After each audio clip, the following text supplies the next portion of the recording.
Good afternoon, folks, and welcome to AtlanTec Festival 2021. We're back again for our 7th year and running a packed event all this week. You can follow us on Twitter at TechFest. In a moment, we'll hear from Alan Hicks about scaling drone delivery. My name is Peter McVeigh from Fidelity Investments, and I'm your moderator today. Just remember, we can also use the Q&A function to ask questions, which we'll get to during the end. To the next slide, please, William.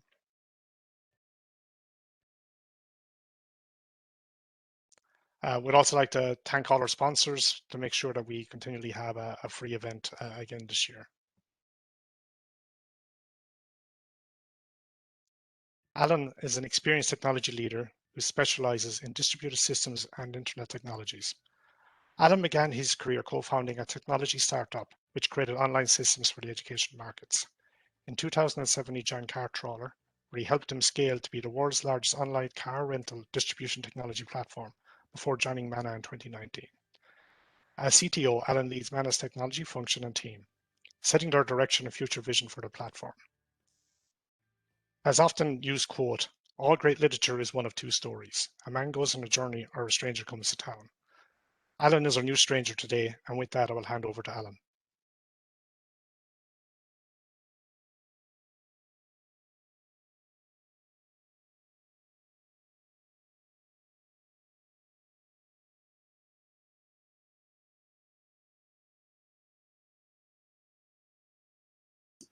You're on mute, Alan.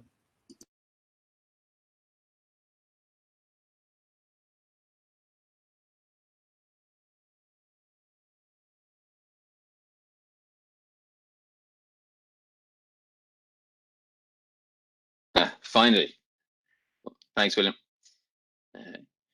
Good afternoon, everybody. Thanks for giving me the opportunity to share a little bit with you about the Mana journey, what we're doing, what we want to do, and what we want to achieve in the future. So I'm going to talk to you today about scaling drone delivery. And what I'll do is I'll give you a little bit of background about Mana, about what we're doing, what we're trying to do. Then I'll dive into some of the technology problems and solutions that we've come up with. And then I'll talk a little bit about our live operations and what we're actually doing today in Ireland. And then we'll have a good bit of time for a Q&A, because I think that's where the most interesting things will come out.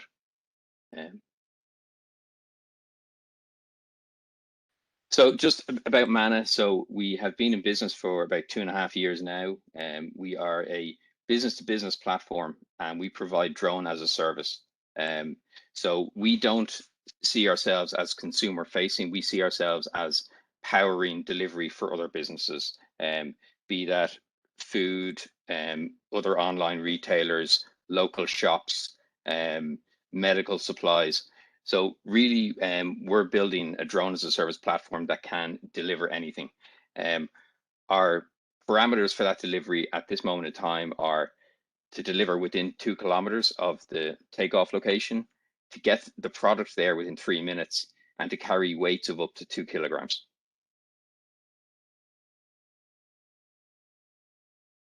So we incorporated ourselves in 2019, where we hired the founding team. The idea had been in, I suppose, germination before that, and our founder, Bobby Healy, put together a very strong team on both the commercial strategy and the technical side. And we started to look to go about building a drone platform. In 2020 and 2021, we've kind of come quite a long way. And we're one of the lucky businesses where COVID has actually helped accelerate what we're doing in terms of demand for delivery and products and services being delivered to people's door. So within 2020, we have signed up with some major partners, including Unilever, with their Ben & Jerry's ice cream brand, Just Eat, Camille Thai restaurants, and we're seeing a lot of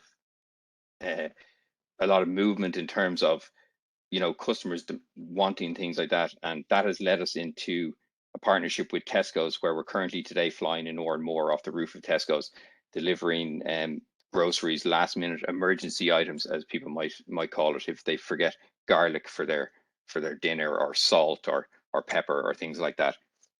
So it's quite an exciting time for Mana at this moment. just in terms of the size of the market and the opportunity, last mile delivery is a $3 trillion opportunity, and there's huge growth for optimization as we see it. The current cost of delivery around the world is roughly $10 per delivery. We can do that at an operational cost of less than $1. Again, with speed, I mean, everything for consumers is about speed. Current delivery methods are in and around 30 minutes, if not more. Our delivery time is less than 3 minutes. So we've got a huge commercial advantage and a huge product advantage. So again, as I mentioned, COVID was a big accelerator for us in terms of home delivery. It kind of opened up what we're doing, and it kind of gave us a bit of a broader scope in terms of flying, because there was less people on the streets and we were able to, I suppose, do more with the drone in real world settings.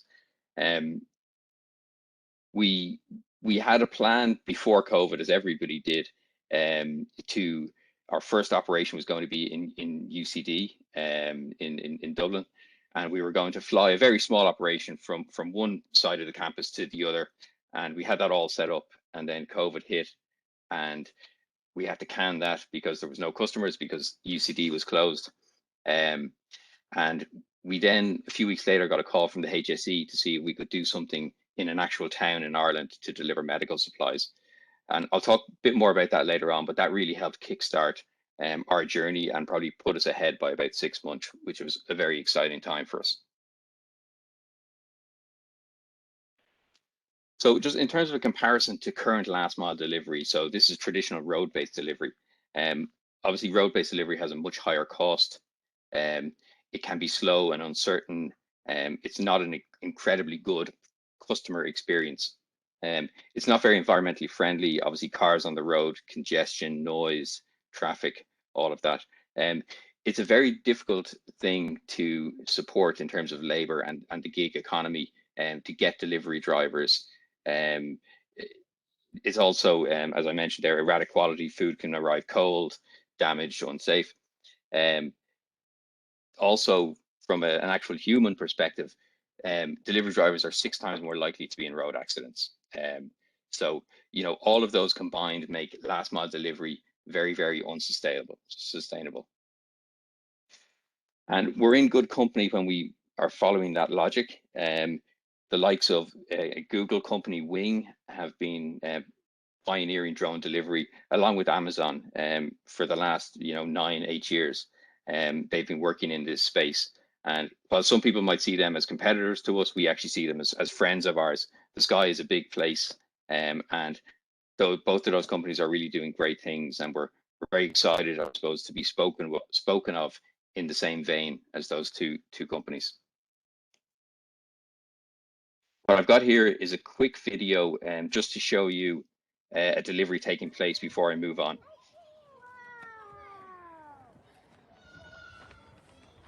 So this delivery is happening at nighttime, which we started trialing in Oranmore about 2 months ago, which is it's a great sight to see the drone flying across the Oranmore skyline. I can smell it!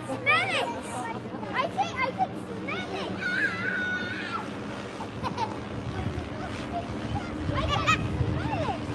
It's so good. Can you actually smell it? So the drone cruises at an altitude of 50 meters. When it gets to its arrival, it drops down to 14 meters, which is what it's doing now.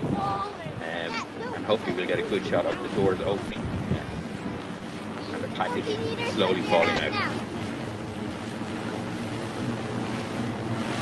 And I'll give you a thumbs up when you can fly high.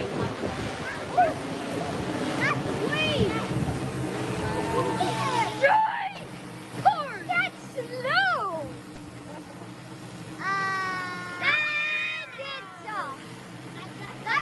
So there's some very excited customers in Oranmore, and believe it or not, it's actually become very normal in Oranmore. This was one of the the earlier deliveries that we did, but like now, people see the drone in the sky and they don't take a second look. It's incredible how how normal it's become, 3, 2, 1, and how go! quickly Off we go! she goes back to base. So that was kind of a, that's what our pilots and our operations team get to see every day, and the people aboard and more get to experience. And I want to just talk a little bit about the technology that goes into that. And hopefully during the Q&A, we can start to delve deeper into the technology if anybody has any questions. So, I mean, a very obvious point of the Mana stack is the actual drone itself. And a lot of people ask us why we didn't just buy a drone off the shelf. And believe me, that would have been a much easier problem. We never, when we started the business, intended to actually build an aircraft grade drone. We went looking for other drones that were out there on the market, and none of them had what we believe were the safety requirements required to fly in an operational capacity that we're flying in. Most drones are designed to be flown for an hour a month. We're flying these drones for 12, 14 hours a day. So there's a lot of different requirements. We've gone for a coaxial quadcopter design, which means that we have 4 arms, and on each arm we've got 2 motors. That's for both performance and redundancy. Obviously, if you lose a motor, we can continue flying as normal. We can lose any motor on any arm, and we can still continue flying as normal without issue. Internally in the drone, we've got, taken from the manned aviation approach, we've got 3 completely isolated systems in terms of hardware and software that are capable of flying the drone. And they work internally on a voting mechanism to ensure their health. And that's one of our key advantages over any other drone that's out in the market at this moment in time. Very obvious things, dual power supplies. We also have a parachute. So if you can see at the base of the drone, there's a little cylinder tube. That's our parachute. And that is, in case, worst case scenario, the parachute will always bring us down safely. In the diagram on the right, you can see an underbody shot of the aircraft, and you can see kind of the 2 doors. So that's the door mechanism that you saw open in the last video. We call them our Bombay doors. And when we get down to our 14 meters, the doors open and the payload falls out. The payload comes down now on a biodegradable linen thread, and the thread stays with the customer. We are working on a winch system where the winch will come back up. A lot of engineering has actually gone into that piece of the puzzle because, believe it or not, it's one of the most challenging things to get done. It's very, very difficult to drop a cup of coffee from 14 meters and not have any drop spill. So in terms of our entire software stack, it's a little bit like a glacier in that everybody sees the drone, and I mean, it's very impressive bit of kit. But there's a whole lot going on underneath that, from reporting, airspace management, command and control, communications, route planning, safety, security, analytics, AI, computer vision. The list goes on. So there's a huge software stack, both running in the cloud and also on the drone to ensure safe flight. We use a lot of industry standard tools to ensure that that's all done to best practice, and we've got an extensive testing regime to ensure safety. Safety is, I suppose, the #1 design requirement for anything within aviation, and we're very much following that practice. Just go into traffic management. So one of the large things with drones, and one of the reasons why drones haven't fully populated the skies at this moment in time, isn't that the drone technology is there. The physical drone technology is there and is ready. The traffic management technology isn't quite there, and there are a lot of companies working on this. Now, Mana, we are a delivery company. We don't necessarily want to solve traffic management problems. There's other companies called the UTM companies, which is unmanned traffic management companies, which is effectively the drone equivalent of air traffic control, or ATC. Now, one of the challenges in the drone space is it has to be designed from the start with scale in mind, because there's going to be infinitely more drones in the sky than there are manned planes. So it's not possible for humans to interact and approve different flight paths. The flight paths of drones are also more complicated than air traffic, or than traditional manned traffic, because they're shorter, it's a more congested airspace, and everything has to be fully automated. So what you can see here are some of the tools that we use internally to solve these problems, while the UTM companies have fleshed out their full solutions. So in the top left, we have, this is actually the Tesco's in Oranmore where we're flying from. So we fly off the roof. If you can see the little kind of roof garden on the top. So we're flying drones from there at the moment. But we have actually done a 3D survey of all of Oranmore. So we know the exact topology of the land, the different highs and lows, where the buildings are, where they aren't. And that is all fed into our system to do our advanced route planning. You can see here in the bottom left, the very faint blue line, which is the planned route. And then the green and the yellow dots is the drone's actual path coming in and out. And the reason it deviates is things like wind, bit of turbulence. So what we try and do is when we're planning the airspace, we have a buffer around the actual intended flight path, because the aircraft will never actually stick to the actual flight path. So in the middle image, where we have a 3D view, you can actually see how our airspace management works. So the pink surround is what we call our geotunnel, and that goes around the entire flight path and ensures that we have a buffer. So when we're planning other flights, we don't encroach on these flights. And then you can see the trajectory of the actual flight in the green and the yellow dots as to where that's kind of cut corners and things, but it's still well within inside our geofence. And again, below that, we have our 2D representation of a flight path, where we've segregated the airspace into cells, into cubes, essentially. And we designed the route around populated areas and around schools, and keep it safe over fields. And then we block that airspace, so when we go to do the next flight, we don't encroach onto that airspace. So that's a huge area of research for us, and we're actually working with, like, drone technology is in a really interesting place, because one, it's such a wide envelope. There's hardware, there's software, there's getting both of those things to work together, and then there's the whole commercial aspect. And we're working across that entire stack. And what that means is we need to work with a lot of industry partners, which is great from a learning perspective, and it really drives us forward. So recently we started working with different academic institutes in terms of the route planning, some computer vision work, also doing some work with Air Composites in Galway, and they're helping us design our new airframe for mass manufacture. As you can imagine, I'll flick back to our drone.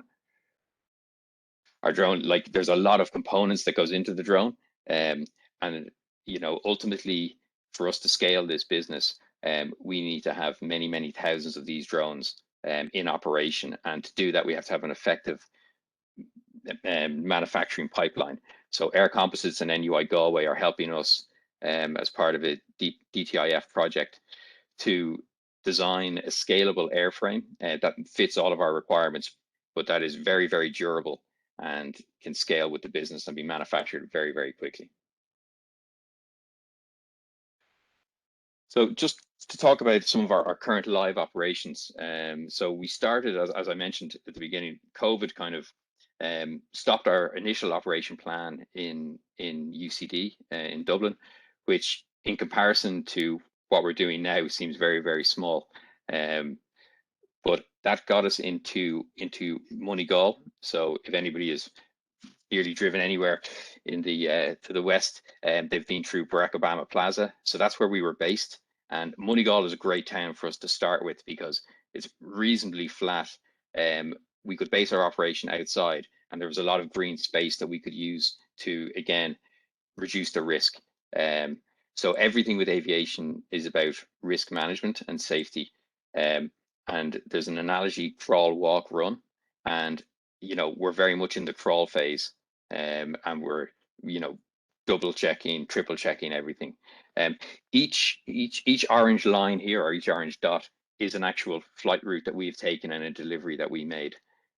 So within Moneygall, we had a fantastic response from the residents. We were delivering medical supplies predominantly, but we also then started delivering some stuff from the local Spar and the local Supermax. And we delivered to 90% of the houses in Oranmore.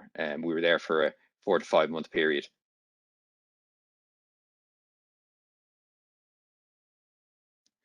So then our next operation, we kind of scaled up and we went to Oranmore, where we currently still are.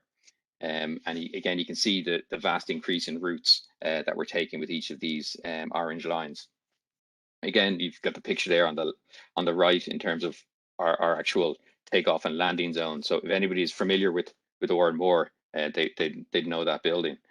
And what you can see with our routes is we take kind of what we call highways in the sky. So we take very dedicated routes around. So while we operate within a 2 kilometer radius, some of our flights can be up to 7 kilometers because of the angles that we take.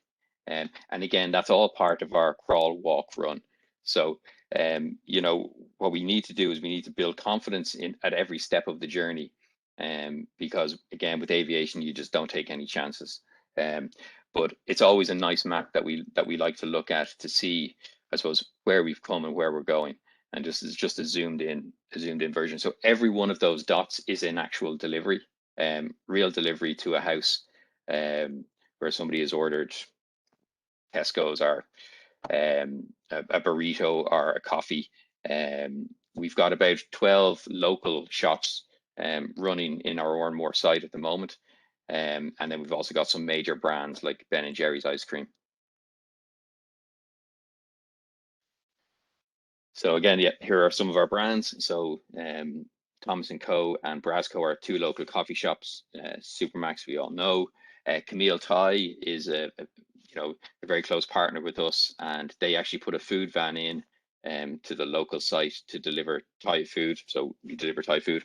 Ice cream is a big seller, which is great. And on the left here, we have an actual delivery from this weekend, or from last weekend, and somebody ordered a coffee, and from time of order to getting it into their hand was 8 minutes 43 seconds. So you can just see how this type of last mile delivery is going to change buying economics, customer experience. We see it as a huge leap forward. I mean, I don't think anybody would ever get something like a coffee or a McDonald's or a Supermax delivered in a traditional way, because the quality by the time it gets to your hand just won't be sufficient. So just in terms of, I suppose, public perception of the drones, we did a survey within Oranmore of 976 residents, and 98% were very, very positive on drones, and very, very keen to get it in operation and very happy with the service. Some of the comments back were great for people who can't drive or leave the house, really good for last minute deliveries when you forget things. So it's the exact use case that we're trying to solve. In terms of the 2%, some of the negative feedbacks where people like to get out and go for a walk. So there was nothing around safety or privacy, or, to be honest, any of the things we expected the public to kind of say, which was a very welcoming feedback for us. So what I've got here is it's a slightly long video, so apologies, but it does show you the entire process that customers in Oranmore are doing at the moment. So this is essentially from app to hand. So I think it gives you a good view of our operations center and of the drone taking off. So this is a mobile app that we developed that sits on top of our stores. So we're in the Tesco store here.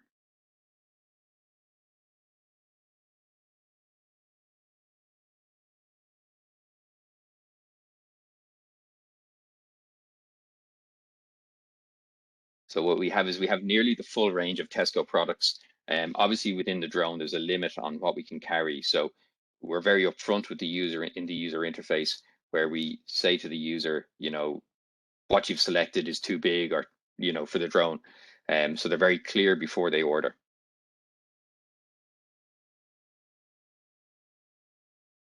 So again, it's very, very much like every other delivery service, how you would order in terms of a Just Eat or a Deliveroo, where you select your time or you can have it ASAP.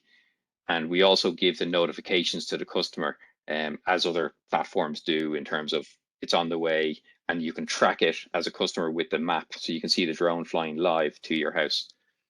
What we have here is our operations center in Tesco's, and we've got our operator packing the bag into what we call a cassette. So the cassette slides into the nose of the aircraft. He's doing up the spool there. In the back, the black kind of box at the back is our battery pack. So every flight has a fresh battery. And you can see there with every flight again, you know, the regulation requirements, you know, we validate. You can see the clipboard there, and we check off every step of the process.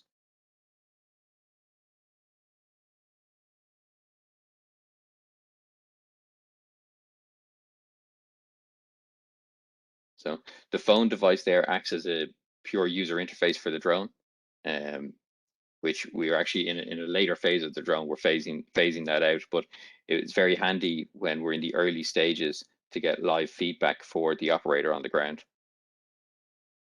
So what they're doing there is loading in the mission, which has been programmed.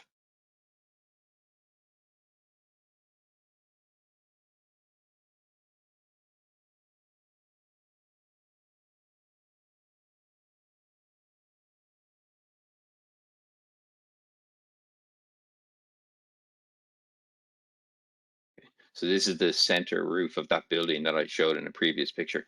So you can see the drone taking off there. So the drone will take off to 50 meters.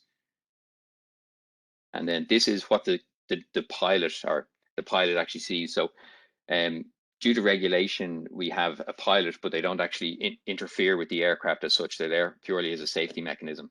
And this is the screen that we've developed for them to give them all of the vital stats of the aircraft. So again, the blue line is the actual mission route that the aircraft is flying. The red line and the triangle is the actual position of the aircraft currently. And then there's some stats there around its height, its speed, time to destination, etc. So as the drone gets to its destination point, it comes down, it uses LiDAR technology to figure out its distance from the ground, and comes down to 14 meters. And again, we'll see that the bomb bay doors open and the package go nicely down. In behind the hedge, you'll have to trust me that that one was fine.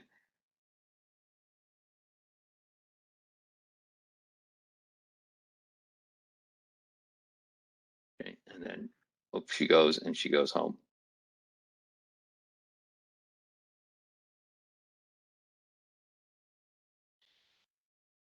So, I mean, I hope that gave you a good view of what we're doing at More. I mean, we believe that MANA and drone delivery in general will help change, I suppose, delivery, last mile delivery, for the better.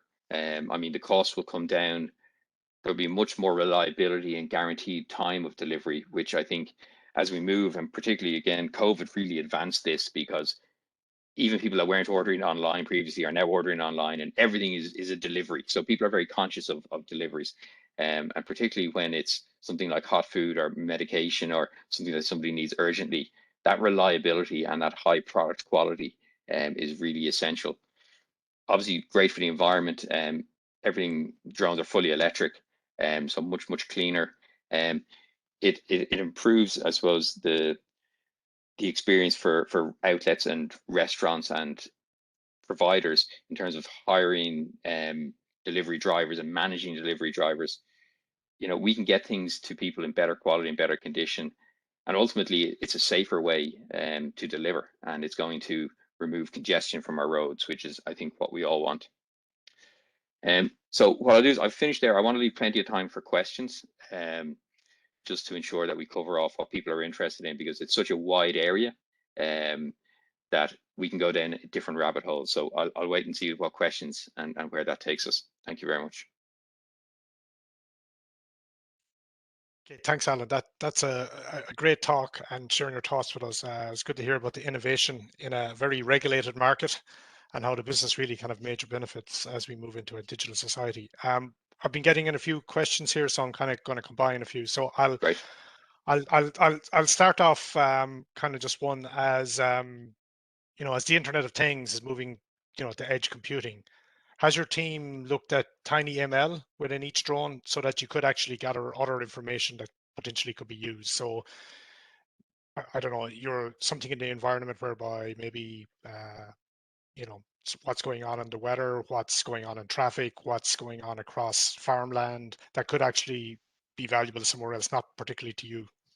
Yeah, I mean, I hear what you're saying. So, I mean, we're very careful, I suppose, in what data we record. But I suppose ML on the edge is a huge thing for us because, I mean, for the businesses to scale, the the information, you have to make such real-time decisions that the information has to be computed on the actual drone itself. Now, we're quite lucky. Our drone is about 1.8 meters, wide. So we've got a little bit of room on the drone to carry some equipment. So we're not restricted to tiny microprocessors. We actually have kind of some Jetson nano computers on board. So we've got quite a lot of processing power, which we utilize today. But we definitely see the future as more utilization, even from things like online diagnostics around motor health. So we're doing a lot of work by crunching that data on board to ensure that the drone can preemptively discover maintenance issues before an issue happens. So we believe that prevention is better than cure, and ML is a huge part of that. There's other aspects as well where when we get to the actual drop zone, we want to verify that it's safe and that there's nobody runs underneath the drone. And again, we're looking at AI to help us with that problem. And that's some of the research that we're doing with actually the Cedar Institute in Dublin, but also some other universities. Okay. There's another kind of commenting question here. So someone in Kilkenny, they're looking forward to when you move up there. Yeah, I mean, So they're, yeah, we're so just as could have got there, yeah, yeah. we're looking. We're actually, I mean, our next steps are to look for a town with 40,000 people. So we're going to open a second town in Ireland. So if anybody wants to put their location forward, download our app in the app stores, enter your air code, and that'll register because we are actively looking at this moment in time for a new site. Okay, that's good. So I guess one of the questions here is, what do you see as your biggest challenges in terms of scale? Um, I mean, I think manufacturing is quite difficult. I mean, they're complex machines, so I think the work we're doing with Air Composites is a huge driver to that. Um, that's on the kind of physical side. Um, regulation is a challenge, but in the last kind of year, again, COVID has really helped that. Regulation is opening up here, both here and in the US. So there's some really great strides happening around how these drones get certified for use.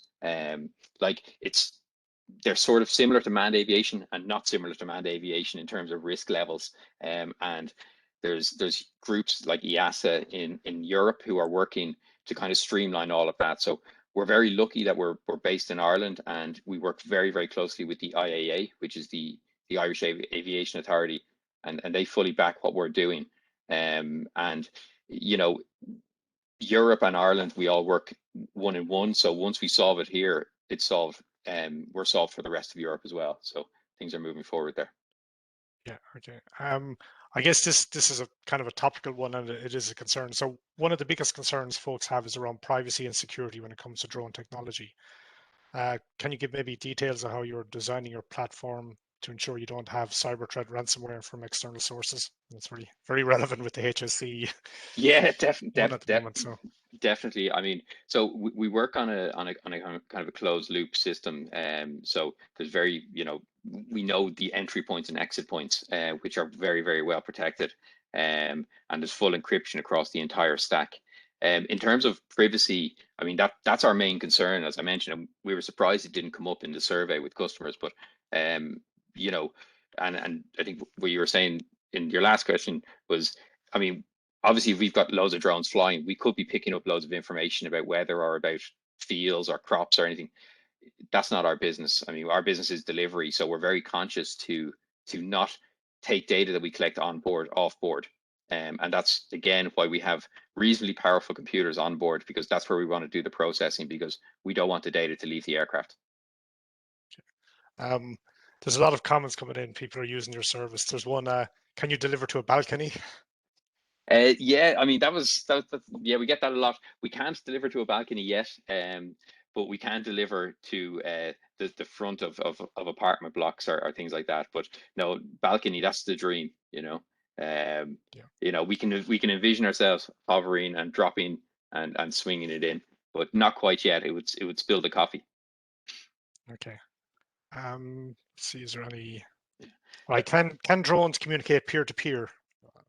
So yes, they can, and again, this is all part of scaling. So I mean, having a central kind of hub and spoke model is probably not the right way to go once we're talking about thousands and thousands of drones that have to interoperate with each other.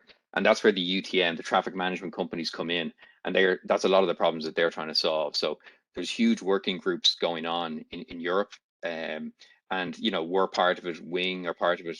Amazon, you know, hundreds of companies part of it, and they've solved what they call strategic deconfliction, which is deconflicting before takeoff. So you take a snapshot of the sky before takeoff, and you plan your route around that, and then you submit that and say, is this okay? And everybody says, yes, that's okay. What everybody's kind of focused on is tactical deconfliction, which is what happens if there's loads of aircraft in the sky and one of them has to abort or change. What's the ripple effect on all of the other aircrafts in the sky? So that's one of the big challenges, you know, and even the likes of NASA are looking at these problems to solve. So there's a huge effort behind solving those. So I mean, we think it's just a matter of time before that's resolved. Yeah, there's a few different ones I've just kind of brought up just around noise pollution. Yeah. So about the noise, if there's a lot of in a major city, I'd imagine with, you know, if there's a lot of competing drone delivery Yeah, companies I out mean, there. the drones have a very bad reputation for good reason about noise. And I think the normal drones that you buy, hobby drones, they've got very, very small propellers, which makes a very, very high whizzing, annoying humming sound, which everybody associates with drones. Our drone has much bigger props. We've got 28-inch props, which make actually quite a nice dull kind of a hum sound. So we've actually had some sound experts out into Moore, and they've measured our sound and everything, and it's in line, if not lower than kind of road traffic. And that's at landing that's at delivery. At 50 meters, you don't hear them. Okay. Let's see, is there any more? But I suppose just on the noise one, it's one Yeah. of, I mean, Wing are flying in Australia, so they're doing something similar to what we're doing on a slightly smaller scale in Canberra in Australia. And you know, there's a residents group there that's going mad, particularly about the noise. But the Google Wing drone has 12 tiny propellers, which makes a very high-pitched noise. So again, it's a huge consideration when we're designing the hardware. Another question here is someone is doing a postgrad, and the research question: if commercial drone delivery in Ireland is a fad or the future? Well, Oh well, obviously. I think I think it's absolutely the future. And I mean, I think the real people to ask would be the residents of Moore or Moneygall. And yeah, I think again the response has just been incredible. It really has. And 74% of our customers are repeat. You know, so it's not a novelty. I mean, there's obviously in the first few weeks of something, it's a drone and there's a novelty and there's a big party on the street when the drone arrives. But like it happened about Moneygall and in Moore that it just becomes part of life. And oh, there's a drone. You know, it's delivering something. It's yeah, it's amazing how quickly the technology becomes normal. Yeah, no, I I agree. I live close to Arnmore, so the first time the kids saw it, they were looking up. Now they Yeah, don't pay it any heed. yeah. We'll just do one more, just kind of a quick one, and I guess one of the things is as you're scaling up, do you see how much your larger payloads you'll be able to take? And I guess at what? Yeah, so we're always working on the next aircraft, and our testing cycle is quite slow, as you would imagine, because again, we're crawling, we don't take risks. So our next version of the drone has an increased payload to 3 kilograms. And we've also got more space in the drone, so that'll allow us to carry more. So that's one of the future developments that we have planned that we're currently testing. Yeah, Um, and it's interesting. I suppose in our like to date we've done 30,000 flights, which sounds like a lot, but it's actually not that much. We're like we want to be doing 500,000 flights. That's so we've got a test site in Galway, and we're flying 4 drones constantly every day, 12 hours a day, and we're doing 300 to 400 flights every day. And the weather in the west is great drone testing weather. yeah, definitely. I guess I will do one more, and this is it. So there was Yeah. one that was asked here around commercial air traffic. Is there likely to be blackout periods imposed, um, so that you can't fly between midnight and 6 a.m. or has that come up?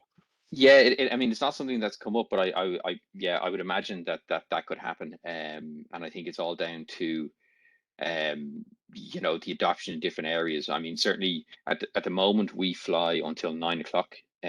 So we fly Wednesday to Sunday in Ormore, and we fly up to 9 o'clock on Thursday, Friday, Saturday, and there's no complaints. But like anything, there should be some restrictions if it's disturbing people. But it's amazing. I mean, the first time somebody saw our drone from the drone industry, and they were actually very familiar with the Google Wind project. The first thing they said is, "Oh my God, it's so quiet."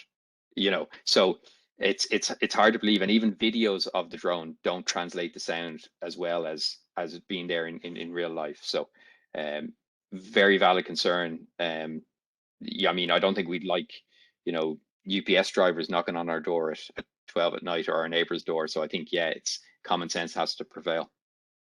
Okay, okay. No, I think we're good with all the questions. So, I'd like again just to thank you, Alan, for your great delivery on your Mana story. And for everyone else, thanks very much for joining. Remember, we're live all week, and hopefully next year we'll all meet again in person in Galway. Okay, stay safe. Thank you. Thanks very Bye. much. Pleasure. Cheers.